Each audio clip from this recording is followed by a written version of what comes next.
What's good, everybody? It's your boy Onyx here, going full nerd, and wow, I I watched this bloodsucker on Netflix. Man, let me tell you, yo, check it, Netflix Dracula. Yo, this is an interesting take on an old tale. Let me tell you, okay? So I'm flipping through Netflix, and I say, well, let me peep out this Dracula joint. It's short. Well, I really didn't think it was short. I kind of watched it. I clicked on it. I was like, okay, they got a new Dracula series. Let me see how many seasons. It was the first season. I didn't really notice that it was only 3 episodes. So that's crazy. So think about this, okay? This series follows Dracula from his origins in Eastern Europe to his battles with Van Helsing descendants and beyond. Okay, so the description on Netflix, it reads, the Count Dracula legend transforms with new tales that I don't know if this will play on word, flesh out the vampire's gory crimes and brings his vulnerability into light. I think that's a new thing that everybody likes trying to do. They want to make the bad guy more relatable. I don't know if I agree with this on a lot of instances, but let's get into basically what I thought about Dracula. Okay, so here's the key. So like I was saying, there's 3 episodes in this particular series, and it was a group effort between BBC One and Netflix. So this was actually over on television in the UK. And it aired over 3 days, basically like a miniseries. If you old school like me, they used to do this stuff on ABC, NBC, limited miniseries, and we're going to play it over 3 nights, 4 nights, 5 nights, not trying to compare this to Roots or nothing like that, but this is how that kind of that ideal. That's how we used to roll back in the day. Now, I'm going to say this was a very interesting take on the Dracula mythology. I'm going to go ahead and put it out there. I watched these 3 episodes, pretty much like I said, not realizing it was a mini series and not an ongoing, which they could have done an ongoing because they opened a lot of doors that I thought was pretty cool with this take on Dracula. Now, it starts off pretty similar to all Dracula tales, oh, I'm going to the Dracula castle, ooh, creepy, spooky, all this stuff. And it's pretty much identifying him as the undead predator as always. Now, this is where this story takes a wild ass turn, straight up. First episode, Dracula is old, decrepit, doing his thing, and I'm cool with that. And he lures, old boy Jonathan Harker, a lawyer, and oh, you got to teach me English. The guy is talking with the big, heavy Count Dracula accent that we really come to know. Ha ha ha! It's like, come on, really? Really, I thought it was gonna be stereotypical. I'm like, okay, but then basically, dude starts feeding off of old boy, and a key term throughout this series that they keep saying is blood is life. So I didn't understand what it meant until I watched the series grow. Now, the story actually ends up fast forwarding to old boy Jonathan Harker. He looks like hell. He looks like basically crap on a stick. Bald, skin lesions, looking all jacked up. And he's in this monastery talking to these nuns. And this one nun, Agatha Van Helsing, woohoo! We know where that's going if we know the Dracula mythology. She's like interviewing him, interview of a vampire style type stuff, and trying to find out what's going on. They got another nun in the back, kind of quiet, sitting back just listening. Not with the scowl like I got on my face on the video, but like just kind of like, yeah, okay, I'm listening. Long story short, the interrogation, finding out what happened, he's telling the story of how he went, how he was terrified, how he felt like he wasn't going to make it out of there alive. And here's the thing. It's trippy because what really threw me off was the nun asking the questions, and she like just really was trying to figure out why was he looking the way he was, and she like got in his face. It was like, did you have sex with Dracula? And I'm like, whoa, son, hold up, we are going off a rail here. Why she asks a dude, man, I was done. I started tripping, not laughing, but just tripping, like, is this gonna go there? Nowadays, they gonna go there? Wow. But here's the thing. It becomes apparent that Harker is incurably undead. He got turned into a vampire, zombie, whatever you want to call it.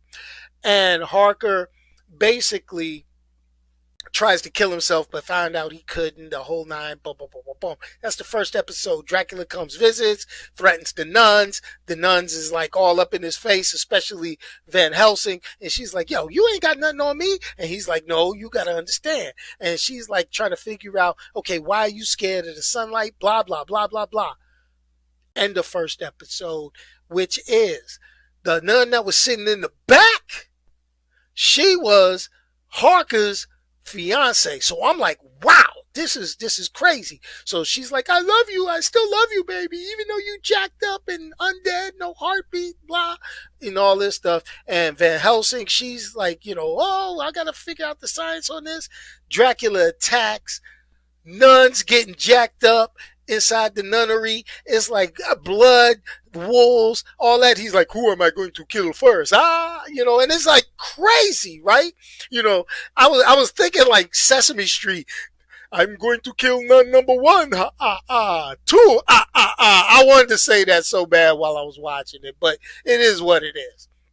So now we get to the second episode, and it's like right at the end of the first episode, he bites Van Helsing. He lets old girl get away, gets ready to, and he bites, he sinks his teeth into Van Helsing. They end it. So I'm getting ready to jump in the next episode, and they don't address it. I'm like, what? Bottom line is this. This is crazy. He's still trying to get his neck biting ass to England, and he gets on a ship. And so he's telling the story of the ship. He's playing chess with old girl. And I'm like, wait a minute, didn't you just bite her and all this stuff?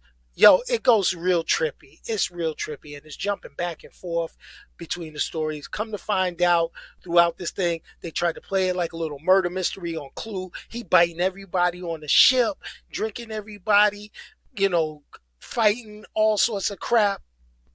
But we get down to it. The whole purpose was he wanted to get to England, and that's all it was. The ship didn't make it.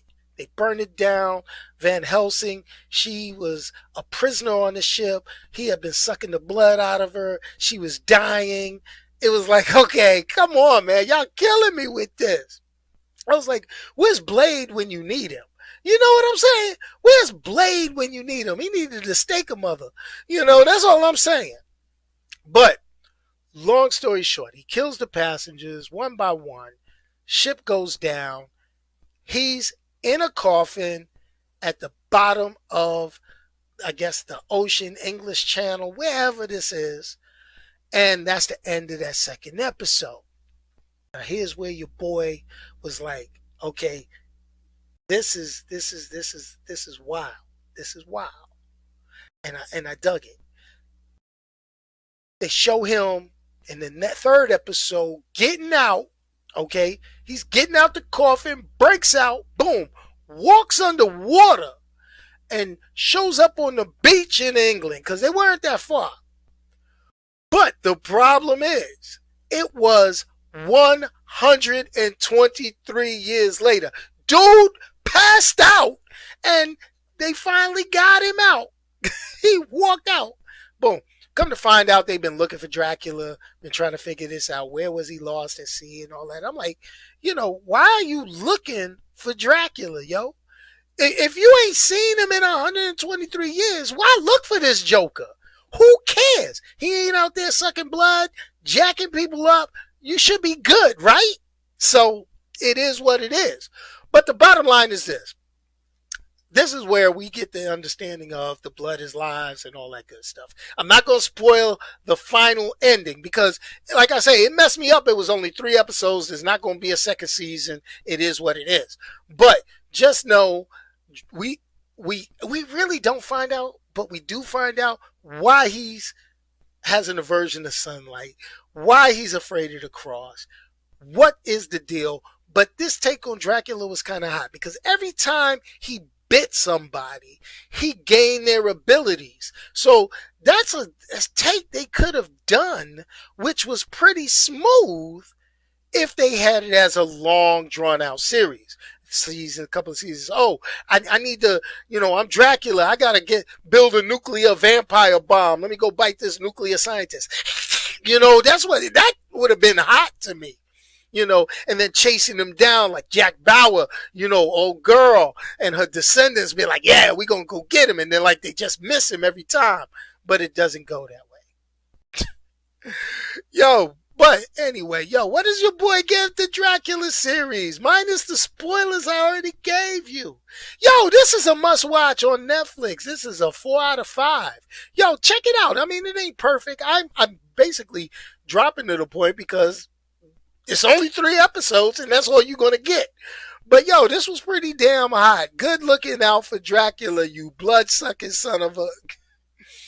I think this is like the second vampire video I've done in a minute. I need to stop because, if you watch me for a while, your boy does not do horror.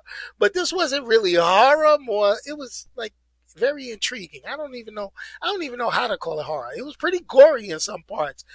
People getting torn apart, heads coming off. So your boy was kind of cringy.